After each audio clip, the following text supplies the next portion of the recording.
The story of the wreck of the Tin Sail places Cayman in a unique spot in 18th century world history.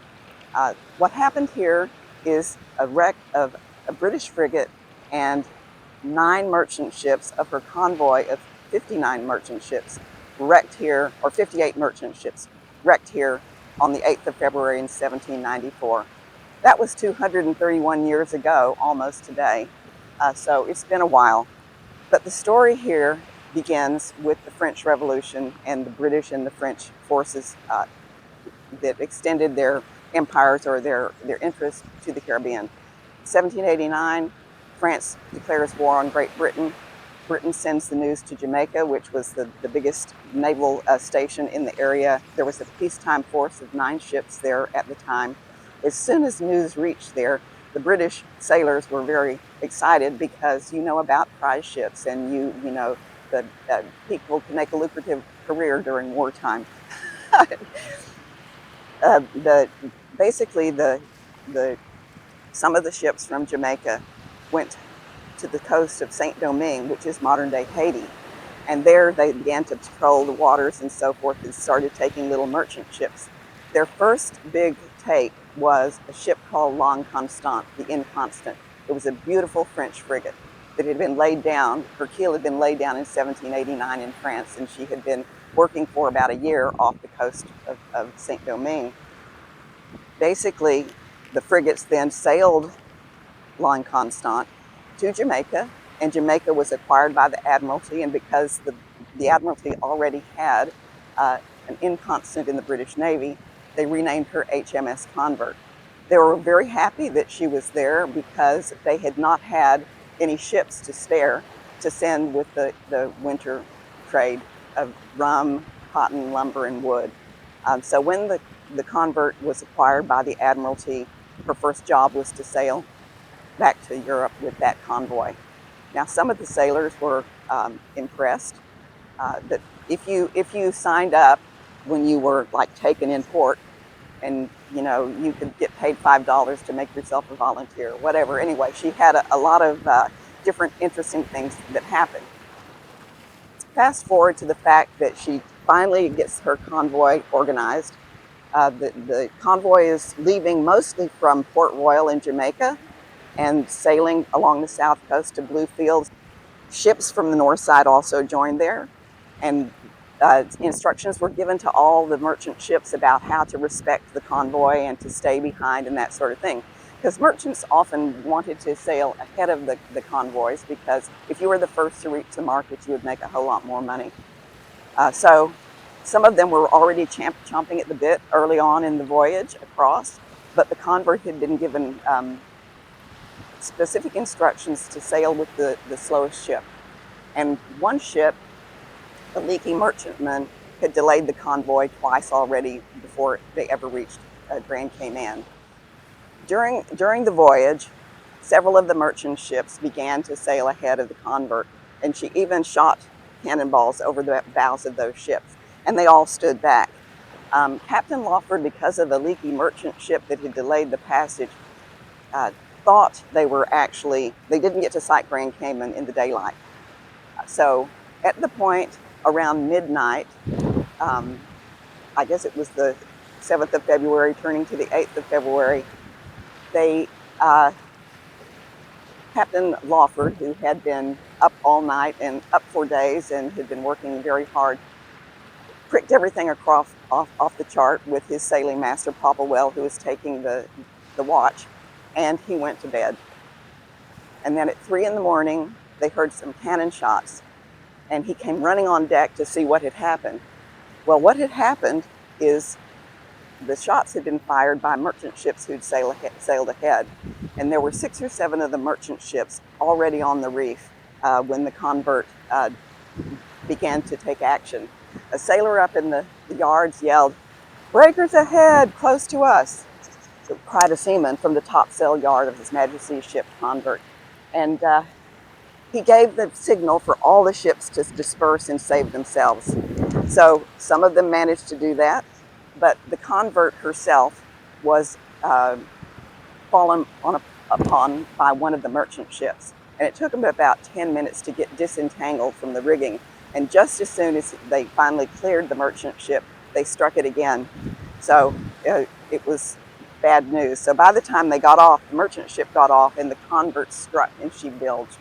And it was 3 o'clock in the morning on the 8th of February in 1794. The dawning of the day presented a most melancholy scene, with 7 ships and 2 brigs on the same reef as the convert, a heavy wind blowing, and the sea running directly on the shore. Rougher than we're seeing today. So we're actually on the physical site within a mile of where the wreck of the Tin Sail happened and where the convert wrecked. If you look offshore and you see there's a bit of a ship debris out there, that's a more modern ship. To the north of that, you'll come to a blank area where there's a cut. In next area there, there's shallow sand flats and so forth.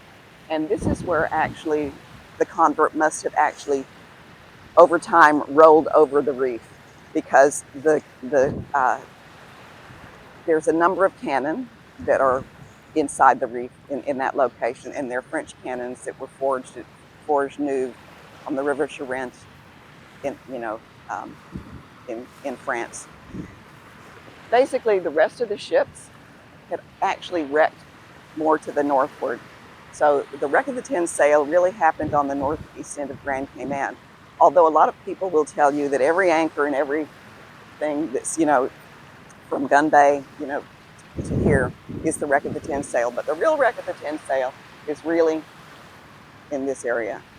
And again, it was 58 merchant ships and the frigate were sailing from Jamaica, and their convoy was intended to carry the produce of rum, cotton, sugar, and lumber back to ports in the UK, over to England, to Scotland, to Ireland, and I think 3 ships were going to drop off in the Americas. Well, the rest of the ships just went back and forth in this area. They saw the ships in the morning.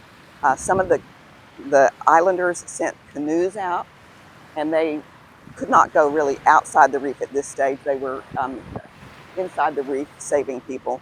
But they did manage to get out, and they carried messages from the people, the prominent people here, and from Captain Lawford, once he had made it to shore, out to the other ships, telling them to send some of the ships around to Georgetown and carry off the survivors. Well, just a handful of those ships listened to that, and anyway, that's an interesting tale. We know a lot about this story. It's one of the most famous stories here in the Cayman Islands. It's lived over the centuries. I think I said it's like the 231st anniversary right now of the wreck of the Tin Sail, within days of just today. And there's poems written about it. There's sometimes they're pirate ships, sometimes they're, sometimes they have, a little bit of truth to it.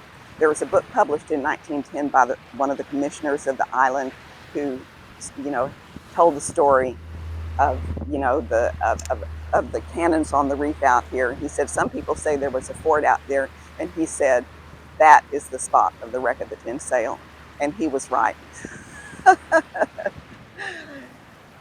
So we've done archaeological work out here.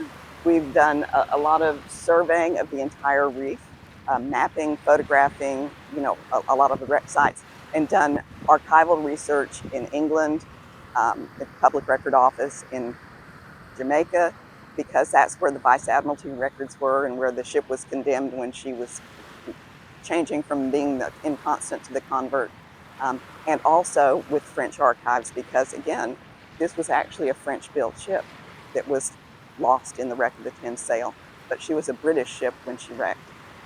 And I'm very happy to say that we had the honor on the 200th anniversary that Queen Elizabeth and Prince Philip were both on the island. They sailed on Britannia. I think it was maybe the last voyage of the Britannia. And they came to the museum, and we had a little special exhibit on that event. So it was quite an honor to meet her and to see that. Do you have any questions?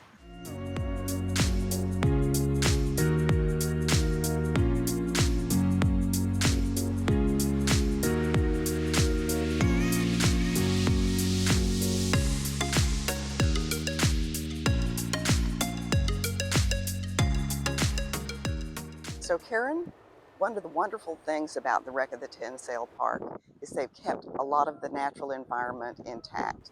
If you look to the right, you'll see the endemic silver thatch palm, which is it's very strong. The leaves are extremely strong, and at a certain time of the moon, uh, the tops are harvested and they weave it into rope. And the rope used to be prized in the Caribbean for to be used on the schooners and other sailing ships. In addition, you'll see all the beautiful basketry that's made here in Cayman. That is the silver thatch palm. If you look to the underside of the leaf, it's actually got a silver color, and it is endemic.